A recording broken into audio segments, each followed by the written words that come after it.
Donc aujourd'hui, nous allons vous poser quelques questions concernant la Biennale du design. Donc en fait, on souhaiterait savoir si vous recevez beaucoup de groupes scolaires ou périscolaires dans cette design. Alors, lors de la Biennale, en fait, on reçoit énormément de scolaires. Là, on est à 19 000 scolaires sur l'accueil, 4 semaines sur la Biennale. Autant en visite guidée qu'en visite libre. Pour les périscolaires, c'est pareil, on a une offre le mercredi qui leur est dédiée. Et quelle tranche d'âge est le plus souvent présente lors des visites? On a beaucoup de primaires, enfin on en a moins que durant l'année parce que la Biennale c'est un événement un petit peu particulier, il y a beaucoup de monde, c'est très foisonnant. Donc c'est vrai que parfois les enseignantes préfèrent venir après la Biennale. Voilà, on a beaucoup de lycéens, enseignement supérieur, et puis le collège peut-être un petit peu moins sur la Biennale.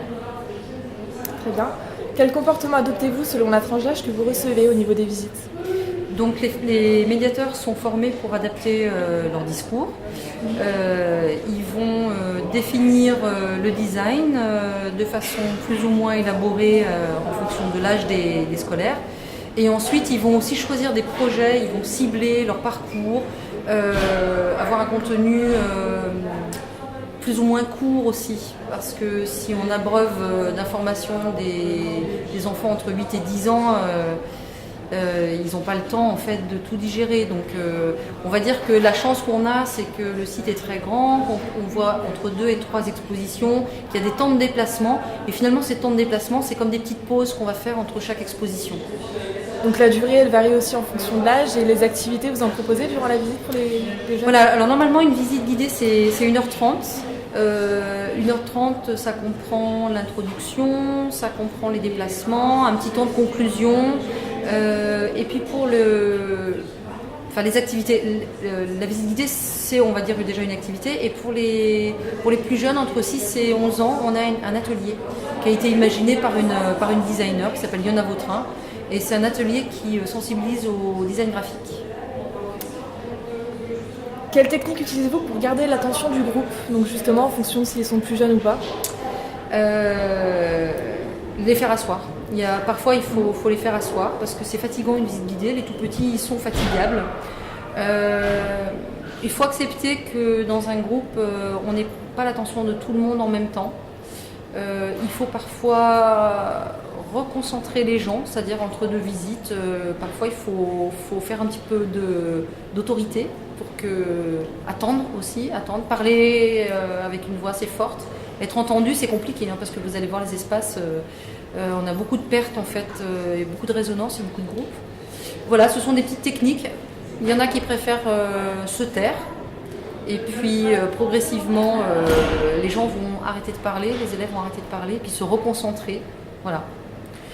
Les projets aussi, parfois il y a des projets en fonction de la classe, de la discipline, ils accrochent moins. Donc faut savoir être réactif et il ne faut pas hésiter à raccourcir la visite si on voit qu'on perd à un moment complètement les élèves.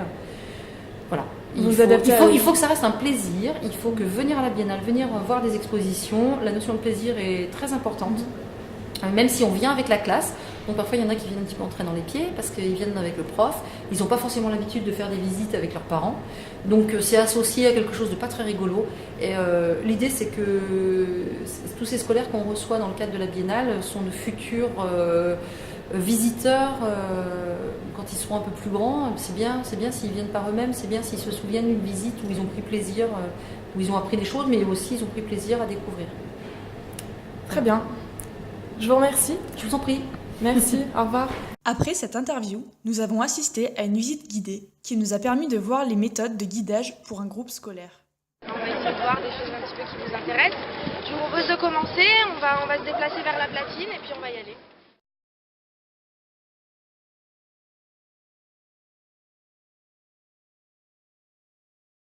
On a pu constater durant la visite qu'elle permet aux élèves d'utiliser certains outils. Ils ne se contentent pas d'observer, ils participent à des ateliers qui rendent la visite plus pédagogique. La visite touche à sa fin. La guide demande si le groupe a des questions concernant la visite. Elle résume les points importants de ses explications. Déjà, comment c'est réalisé à votre avis? Plastique. Ouais, donc c'est réalisé à l'imprimante 3D. Pour terminer la visite, la guide demande si le groupe a apprécié la visite et s'ils ont appris de nouvelles choses. Elle les remercie pour leur attention. La visite est terminée, j'espère que ça a été clair pour vous, que je ne vous ai pas trop saoulé. J'ai essayé d'être le plus clair possible, j'espère que ça vous a donné des pistes et des clés en fait, de compréhension nécessaires un petit peu ici. J'espère que vous avez aussi apprécié, en tout cas je vous remercie pour votre attention, parce que vous avez été super attentifs. C'est pas forcément toujours le cas avec les groupes scolaires, merci beaucoup. Merci à vous. Merci à vous. De rien. Nous avons interrogé une personne du groupe pour connaître son ressenti par rapport à la visite. Comment vous avez trouvé la visite? Très bien, je trouve que c'était bien expliqué.